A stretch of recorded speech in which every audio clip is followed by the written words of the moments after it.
टाळ्यांनी स्वागत करूया मोनिका देशमुख. तू group A मधली. काय काय टिप्स मिळाल्यात अवधूत दादाकडून? गाणं शांतपणे म्हणायचं आणि भाव ओतण्याचा प्रयत्न करायचा आणि गाणं गायच्या आधी खूप हळू बोलायचं हे सांगितलंय. No problem. गाणं छान झाल्याशी कारण आहे, हो की नाही? So wish you all the best. आणि गाणं झाल्यानंतर आपण खूप जोरात बोलूया मग. हो.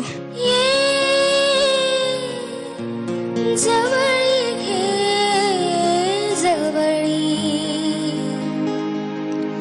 प्रिय सखया भगवंता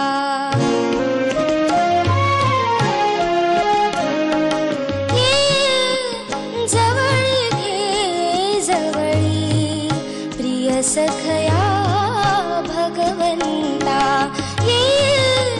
जवळी घे जवळी प्रिय सखया भगवंता वेदोनी मज राहसिका दूर दूर आता ये जवळी घे जवळी प्रिय सखया भगवंता.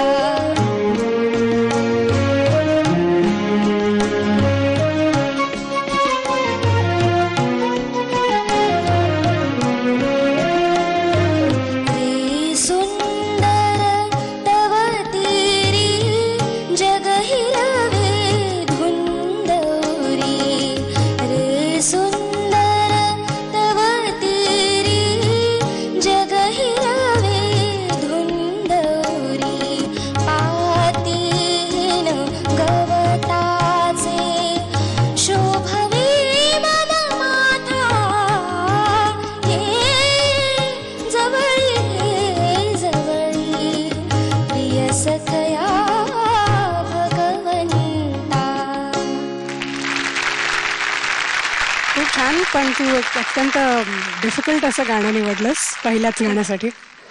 Very nice. आज मीनाताईंचं गाणं तू सादर केलंस. मीना खडीकर यांनी संगीतबद्ध केलेलं आहे आणि त्यांचा आज जन्मदिवस आहे. तर आम्हा सगळ्यांतर्फे तुम्हाला जन्मदिवसाच्या खूप खूप शुभेच्छा. तर तू अवधूत दादाच्या ग्रुपमधली आहेस, तर आपण सलील दादापासून सुरुवात करूया. हो. खूप मस्त गायलीस. एक तर इतकं अप्रतिम कॉम्पोजिशन आहे मीनाताईंचं आहे आणि तू खूप मनापासून गात होतीस, हे सगळ्यात महत्वाचं आहे. एक कायम गाणं गाताना लक्षात ठेव की ना, गाता गाता विचार नाही करायचा. आपण छान गातो म्हणूनच तर आपण इथे आहोत, बरोबर की नाही? इतकी तू लहान आहेस पण इतकी छान मॅच्युरिटीने गायलीस. छान गाणं आत्ताही प्रेझेंट केलंस आणि दरवेळी गाताना पूर्ण कॉन्फिडन्सनी कर. आपण जी रिहर्सल केली त्याच्यात आणि आत्ताच्या गाण्यामध्ये काय फरक आहे? वेधुनी मज म्हणायचं. मग तू काय गायलास? वेधुनी. वेडूच आहेस. कोणत्या एका मोठ्या शास्त्रज्ञाला एकाने विचारलं होतं की ह्या जगातला सगळ्यात भारी शोध कुठला, तर त्याचं उत्तर त्या शास्त्रज्ञाने असं दिलं होतं की पेन्सिलीच्या पाठीमागे खोड रबर ज्याने लावला ना, तो सगळ्यात भारी शोध होता. का तर केलेली चूक ताबडतोब दुरुस्त करण्याचा अधिकार माणसाला त्या खोड रबरने दिला, फॅसिलिटी त्या माणसाला खोड रबरने दिली. तर तुला जर का हे कळलेलं असेल की ज्या ज्या चुका आत्ता झालेल्या आहेत तर ते तुझ्यासाठी पुरेसं आहे. तू खूप छान गायलीस. Very good. पुढे आत्ता ज्या चुका केल्यास त्या करू नकोस. All the best.